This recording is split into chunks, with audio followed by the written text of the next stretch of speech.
The idea of creativity in gameplay is nothing new. As consoles get more powerful and we're able to create new mechanics, developers are tasked with introducing gamers to interesting and exciting ways to play their favorite games. With a debatably oversaturated market, there's many avenues to shake up gameplay, but many games take the same route and factor in the ability to play your way. Enter Bulletstorm, a first-person shooter originally released back in February of 2011 and remastered for the new-gen consoles. There's a pretty strong lesson to be learned from Bulletstorm, which introduces a mechanic that enhances creativity, but also provides a structure that can easily be added to. Although it's fairly clever, this reward system is also where the game starts to sell itself short. There are plenty of games that practically require players to be creative. I could use any Bethesda game as an example, but I'll go with the obvious one, Dishonored. Watch any speedrun of Dishonored and you will find some of the most bizarre and perfectly timed kills you'll ever see in a video game, and that's great. The only thing is, as far as casual gaming goes, there's no incentive to mix things up. Now keep in mind I bring up casual gaming. For the hardcore gamers, the many mechanics of Dishonored are something truly special and they deserve a video essay in their own right, but unfortunately the systems in Dishonored lack in the risk-reward category. Bulletstorm's claim to fame mechanic is its point-based upgrade system. While it ultimately needs to be a bit more fleshed out, the foundation for an even more advanced system is something we should take a look at. Now most games give you some sort of experience points solely on the fact that you've killed an enemy. Bulletstorm takes it one step further and rewards players based on how they go about killing that enemy. Now going back to Dishonored for a second, while killing can be fun and done in a variety of ways, the player's never rewarded for doing something creative or substantial. There are story elements intertwined with the after effects of killing enemies or leaving them alive, but there are no specific power enhancements or growth when it comes to how you go about subduing the enemies. Bulletstorm rewards players with points depending on how they go about killing. A normal kill on an enemy rewards players with 10 points, which isn't a whole lot. But mixing the many mechanics of Bulletstorm, the kick or leash abilities being the main two, will increase the amount awarded.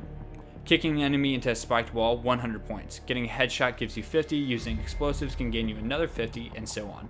There's a laundry list of ways to kill. This kind of progression rewards creativity by making creativity itself absolutely required. The downfall of Bulletstorm is how shallow the system is as a whole, the underlying issue being that the points are mainly used for buying ammo. It's a pretty simple loop, but with the reward for creativity being the ability to continue playing the game, there is some incentive to continue experimenting with the game's mechanics. Yes, in Dishonored there is a large amount of interactions between powers and abilities, but without any specific reward, there's nothing stopping me from just playing it safe, because it works. In Bulletstorm, you have a few options to interact with enemies besides weapons. You have your kick ability along with your leash and being able to slide. The latter two are simple mechanics which help close the space between you and the enemy, but your main ability will be kicking. When kicking an enemy, you're able to keep them suspended in the air, or you can kick certain objects into your opponents. It's a fun and quick way to dispatch your enemies, as well as combining it with an assortment of guns to create some truly unique ways to kill. I will say the main abilities in Bulletstorm are a bit shallow. Where Dishonored has an assortment of ways to play, Bulletstorm has a handful of things you can do, which is honestly not enough. Thankfully, it can be pretty easily fixed. Let's add some sort of upgrade system to these abilities. We can try adding a new layer to sliding, and improving on it could be a surefire way to express some creative options.